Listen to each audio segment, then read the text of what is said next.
Welcome back to the Upside Down Health Podcast. I've just started my 20-minute timer. This is another productivity podcast. It is episode number 13 of the Upside Down Health Podcast. My guest is Jimmy Jenkins. Jimmy has prepared three of his most important productivity hacks list for us. So before we even dive into letting Jimmy talk about himself, he's going to give us his third and second most important productivity secrets. But before we even get to that, I want to do a quick introduction. So Jimmy, as I know him, as I've learned about him over the last month, he's a father. He is a yoga instructor, and he's an avid promoter of like mindfulness and focusing and being attentive in your life. Jimmy and I, we've only met recently, but he's had a very strong impression on me. And there's two things I'd say that I've noticed most about him is that one is he's not afraid to authentically expose himself online, meaning he's willing to discuss topics and ideas about himself and about the world that most people would not bring up. And the second is that he's willing to pursue discomfort, which, in my opinion, is one of the most admirable traits a man could hold. And I know Jimmy's going to go way deeper, and he could go way deeper, but Jimmy, could you please share with us the third and second most important productivity secrets? Oh, that's so good. Thank you first for letting me on here. And this is a first for me. So you're popping my cherry, so to speak, in terms of podcast.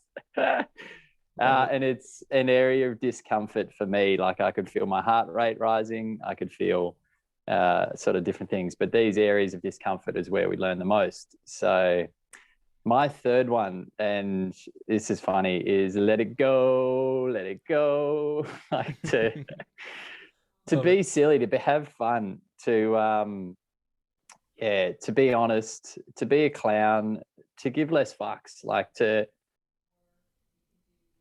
break it down in that respect is kind of like we get wound up in the world and fear and all this other stuff. And if we can put ourselves into a whatever kind of, just to let it go is a real good way to reset the nervous system. It takes the pressure off us, and then we're able to, I think, get into that kind of creative learning area again. And I've found, for instance, like, when I've gotten nervous and I'm feeling like I'm going to be making that kind of stuttering or whatever, if I just let it go and let just that sort of funny side and less fucks given, then you're able to just drop into being more authentic, to then have fun again, and to less fucks given, to whatever happens. Letting go of the result, is that what you're trying to let go of? Yeah, it is. It can be letting go of the result, or letting go of the fear that might surround, or the, am I good enough? What am I doing? No, I haven't done it better enough. Oh, I can do it better. Kind of elements that I think perfectionism is something that all humans want. We always want to be better, do better, refine this. We do it in our workplaces. We do it in our meditations. We do it in our strength training. We do it in a lot of different aspects. So if we have the ability to be kind to ourselves and have that sort of humbleness, compassion, then we're able to then probably dig into that deeper level where we're able to, the more creative state, and everything else happens. Now I've lost my tangent. No, I love it. I think it sounds like you're saying that if we let go of not only like the goal we're reaching for, but like kind of this, who are we trying to showcase to the world? Who is this personality? Who is this guy that I'm trying to, if you just don't care about it, let go, then you're going to actually end up being more authentic, right? You nailed it. If you can be more authentic, people read authenticity. I mean, I was in sales, and when I was in a sales job, if I was clingy and I was like trying to get a sale, people would be like, kind of, they get pushed away from you. If you don't give a fuck and you're like, man, I don't care if you buy off me or not, and you get to know the person, and you get to really dive down into a deeper kind of stuff, then you connect with them on a deeper level, and people will resonate with that, and then they'll go, shut up and take my money, no worries. Just because, yeah. And that's a trick which I sort of found with sales, and which I then carried on to a little bit later into life, was just to learn to let it go. What's number 2? Ooh, I like number 2. Persistence beats resistance. You can take that back to sales as well. You can keep hammering away on that door of a salesperson, and they may eventually, all right, Jimmy, okay, I'll take your bloody wine or whatever it is you're selling. And if you persist with it, persistence way, it will pay off. And you can find that into, you can drop into the rabbit hole. There's so many different areas in your life that you can be persistent, and you will then beat the resistance. And it's generally the resistance of yourself, and you'll be able to then reach those greater parts of training, meditation, journal work. If you continually do meditation and you persist at it, the resistance is there at the beginning. Your mind's going, go hang out the washing, go cook the food, go wash the dog, whatever. Like, your mind's monkeying around, but then you persist with it, and you eventually learn how to control those thoughts, realize your emotions, have that overview, have that deeper level of, and that's where you then have the confidence. If you're persisting on something and you're getting the results, you're like, that's it. Okay, then this is worth pursuing, and then you nail it, and that's where you get that real productivity. Same with strengths. If you persist with it, if you do it, your strength training every day, and you start being consistent on it, you'll see the results, and then you'll be happy to do it, and then that'll feed into a kind of continuing to do that. So, and then moving to be in that persistence beats a resistance into the different areas. So, like the areas of discomfort, I've found, for instance, we could take this for an example. It's an area of discomfort in a good way. It challenges me, and it puts me into an area that I'm uncomfortable with, but you persist with that area of discomfort, and you're going to become comfortable in it. And then you're going to have this ripple effect that gives you the confidence to go off and do other bigger and better things. And you see that in the strength world, in the meditation, in journal work, in all those sort of things. If you can persist with it, you'll get through. So that was what I had as my second, but I could keep going on that forever. Do you have to share with us about dealing with the monkey mind and the part of your mind that, let's take for example, waking up early. You get up at 2:30 in the morning, if I'm not mistaken. So for most people who can't get on a sleep schedule, as soon as they hear that alarm, it's immediate snooze, and it's because there's that mind that comes up and says, you don't want to do this. You don't really want to do this. So how do you observe that mind and counteract it? Awesome question. There's a kind of twofold answer to it, and there's a few tricks. Like, with consistency becomes a habit, and once you persist with it, you have that resistance at the beginning. It's like brushing your teeth. You're like, I don't want to brush my teeth, but then you keep brushing your teeth, and it just becomes something that you do every day. You do that, the same sort of thing with, and we'll just go back to what you were saying, like getting up early. Everybody who I've worked with and everything has said, man, that is way too early, 2:30. And it is, and it's really full on for the first week or two. But I've been doing that for a year and a half to 2 years now. I don't do that at home. by the way, because I got 2 kids and everything. But I do that at work, and it's just a habitual habit, like brushing my teeth. And at the beginning in that morning, when you're lying there and you're like, fuck, this bed is so comfy, I did not want to get out, and it might be freezing cold, and you stick your toe out and you go, bugger that, it's too cold. But then you go, you know what?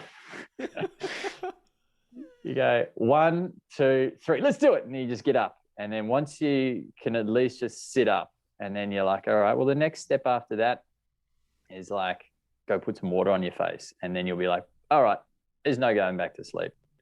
So it's these incremental things of discomfort that lead to the other one. And then you're like, oh shit, I need to take a piss. All right, okay, I'm definitely awake. If you want to have a coffee, you smash down a coffee, and then 15, 20 minutes later, you are flying. And then, you know, you've kickstarted your day, you've won your day. That leads off into, and if you can be consistent in doing that, it becomes amazing, and it becomes a habit that's like brushing your teeth. And there's a great hashtag which someone, a yogi made up, EFD, every fucking day. You just do it, and you take that into all different aspects.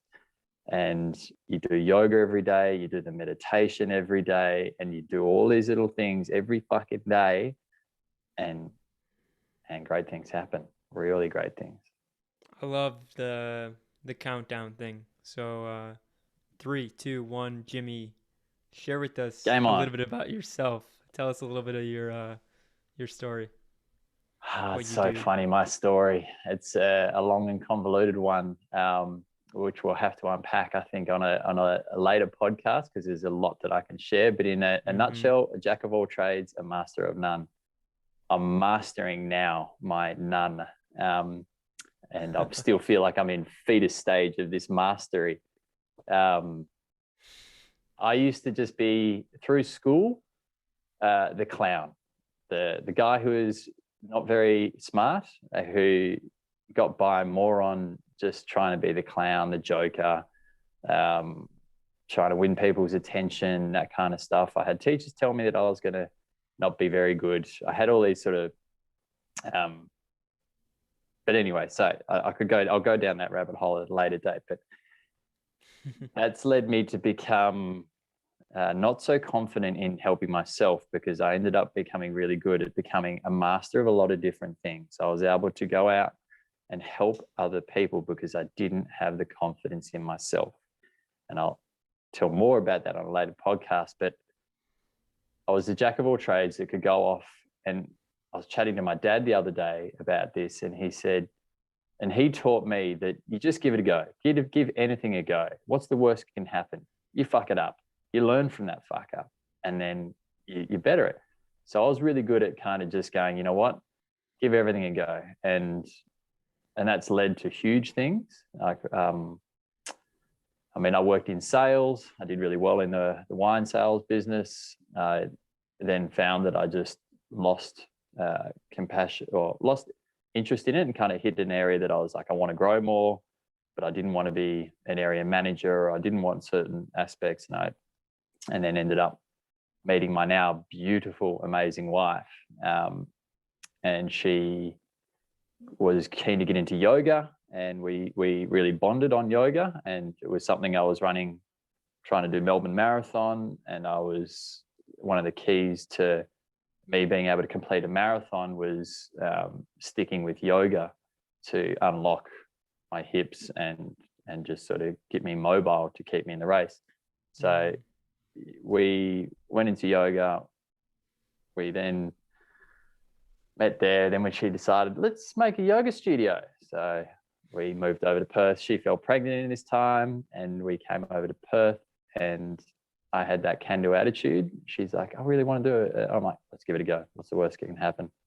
In that time, I went into a mining job, and it was back in the construction days of mining. So there was, there was good money to be made, but it was long swings. I was away for 4 weeks at a time, doing a 4-in-1 swing, which is really handy because you can set routine. Our body loves routine. It loves being, consistent and persistent. And so I was able to persistently work out, and then I'm going off on a tangent anyway. was No, able to. keep going. I can't help it. I'm so bad at like. I'll No, go down rabbit holes. Oh, this is a great story, please, Jim. okay.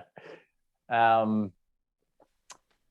So yeah, 4-on-1s and working away and that, and then so yeah, that gave us financial freedom. So then I was able to then pursue my wife's ambition of opening a yoga studio.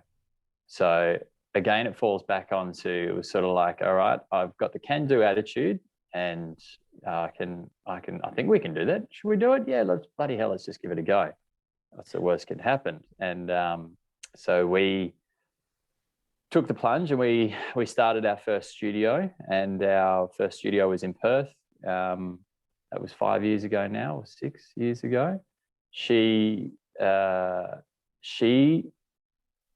had the amazing manifestation. She could see it in her mind. She was the artist. She could paint the picture of how she wanted it, and we both joined on a lot of similarities and values. The perfectionism, the wanting to consistently get it right, to better it. So she was able to sort of see the vision on the studio, and I had the can-do attitude of, all right, I don't know how to use a nail gun, I'll learn it. I don't know how to do this, but I know chippies in the construction industry, I'll pay them day rates. And we built a yoga studio. A lot of lessons learned along that way. And yeah, and then the one little tangent I'll go on, which we didn't realize about yoga studios, like first off, you kind of get into it for wanting to pass on your passion to other people, wanting to create a safe space for people to come in and do their practice. And my wife had so much to give, and just so much energy and everything, and ideas and growth, and I was just happy to be the facilitator. Like, honey, you go, I'm going to support the shit out of this, because it's a massive turn on, you're doing a fantastic job at this. And I was really inspired by it and in that space. Now the side effect of sort of seeing this community grow, and people saw the authenticity of it. They came in, they saw a space which was developed in an area which wasn't a particularly really rich area. They were walking in and seeing blood, sweat, and tears into this place and go, holy crap, like this should be in one of the richest suburbs. Like, you guys have created something really amazing here. So the community built around this studio, and we had this then transformation of people's lives. I remember when we had our 1 year of being open, and most of the people that turned up are like kind of family and friends, and you're like, oh, this is a little awkward. Like, you've invited your family and friends, and then there was a couple of students who were our sort of dedicated yogis who were sort of coming in. And I still remember this one girl coming up to me, and back then I was teaching. I had time to teach, and she came up to me. She's like, Jimmy, your classes, what you're doing here could have very well saved my life, or have stopped me from breaking up with my husband, or for being a better person. And she's like, I can't thank you guys enough for what you've created here. And that humbled the living shit out of me, because that was an offset, something that we created, but we didn't know that was going to happen. And that one person, whenever someone talked to her, what's Vital Beat like? What's our yoga studio? She's like, the best. It saved me. It's done this. And they become our ambassadors, and they just went out and they told everybody to come and check out what we were doing, and then formed this community that just humbled me every day, and you feel really aligned to just sort of better and helping them. So end of tangent, and I can't remember what the original question was. The question was about your story, and I think you did a great job of explaining it. The timer's about to go off, so we're going to end the podcast and not share your final one. I'm just kidding. If you made it this far, you're gonna stick around. We're gonna go overboard. We're gonna give you Jimmy's final tip, and then we'll close it out, and we'll tell you where you can go find Jimmy on the interwebs. Jimmy, without further ado, Consistent. Yeah, go ahead. thank you. Thank you. You're so good at bringing me back on point, and I'm sorry for anybody listening. I love cold showers. I like long stories. I like going deep. There's a lot of things I have to apologize for because I'm just not good at doing short stories, and I should have had a timer going because then I would have stopped it as well. No, the timer's an arbitrary thing. That's it. What's time? Less fucks given about time. Um, consistency is the key, is what I'm looking at my notes. Yeah, like if you be consistent into every aspect of your life, meditation, journaling, yoga, mobility, routine, all those sort of things, you're gonna end up seeing great things happen in each one of those areas. And it can be good and bad. Let's look at the adverse of being consistent. I like playing devil's advocate as well. If you want to be an asshole, be a bloody asshole every single day. Be consistent at it, because then and you'll find people out there who are. But if you don't want to be an asshole and you want to be a really nice person and be that and consist at it, and sort of just go, all right, you know what? I'm going to be authentic. Whatever resonates with you. If it resonates being an asshole, just consistently be an asshole. If it resonates being a really good person, then that'll resonate and come out, and it'll be one of your core values, and you'll stick into that, and you'll persist with it. And then if you can consistency to do yoga, to do meditation, to do your journaling, to do all those sort of different things, you'll really unlock your hidden potential that everybody has.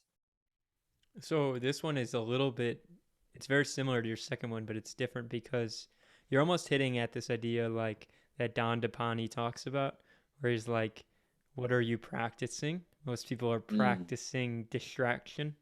So what we practice, what we do throughout the day is what we're going to get good at, right? If you want to be an asshole, then go practice being an asshole. I like that. Yeah, definitely. Yeah. And inside that consistency, and this might be a bit of a rabbit hole, but awareness is the key to change. So if we can be aware of areas that we are not consistent in, and I'll just draw it into what's happened with me in the last sort of 3 months and being part of this sort of thing. Like, I knew I had to unpack myself to figure out my values, to figure out what I was authentically able to hand on to the world, or to find out how I can help people. So I had to consistently journal, put my thoughts on paper, just put it out there. And then that's when I started unpacking all this, my failures, or my insecurities, or my, as a kid, told that I wasn't the best at school. Jimmy, drop out. You should go off and do a trade and do this. And I didn't realize until now, 38 years old, that though I was sort of blissfully unaware, my head was stuck in the sand and I was just running in the hamster wheel. And, and then I had a moment, which was a little bit of a fuck you moment, that made me go, pull my head out of the sand and go, shit, Jimmy, you've got more to offer to this world. You need to jump off this bloody hamster wheel and pursue things which are more aligned with value and what my core values, and into that. So I kept consistent, and I had all the tools which we've tapped on.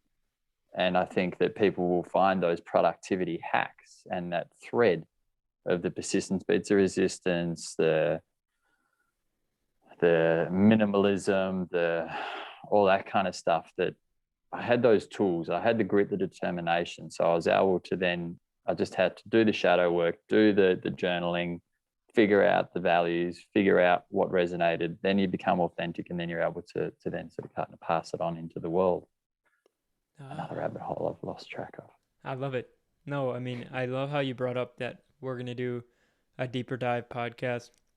So if anybody's out there listening and is getting excited because Jimmy's such an epic and interesting dude, then stay tuned because the next one is coming. We don't know when it'll be here, but if you want more access to Jimmy, Jimmy's going to tell you, or I can just like find his phone number and text you. Just let me know. But Jimmy, share with us, where can we find you? I'm better at promoting other people than myself. So I'll start with saying, go check out our yoga studio. If you're in Perth, I'm in Western Australia. Our yoga studio is Vital Beat Yoga Reformer Pilates.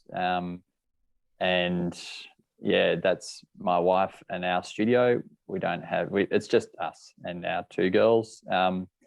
So you can find her on that and us and what we created. Then there's me, which is I've just started Jimmy Jenkins Yoga Strength. Okay. To get back into teaching. So again, I'm just dipping my toe into teaching again. I used to teach back in the day, so that's where I'm going to start growing, and that'll change. And then I've got another Instagram, which has just been my sort of family now, bus life adventure and other stuff, which is having a mental blank. Jimmy Jenkins or Jimmy J Adventures, but we can put it in the links or whatever. Yeah, I'll drop it in the description. Yeah, that's me. Boring old me.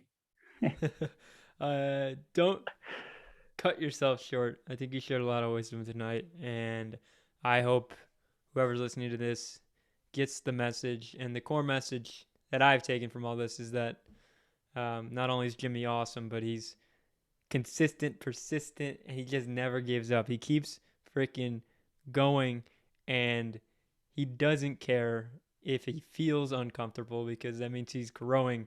So if you're out there right now listening to this and you have that one thing that's on your mind that you want to do so bad, but you just keep pushing it off, just go do it. Listen to Jimmy and get out there. Yes.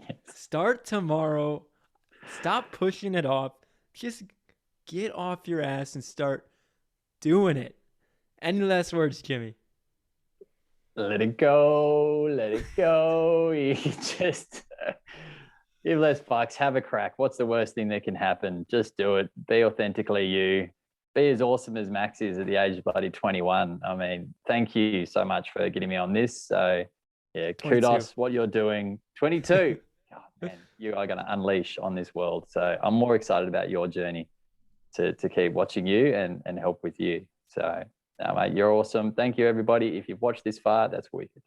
I hope you got something from it. Thank you, Jimmy. See you, everybody.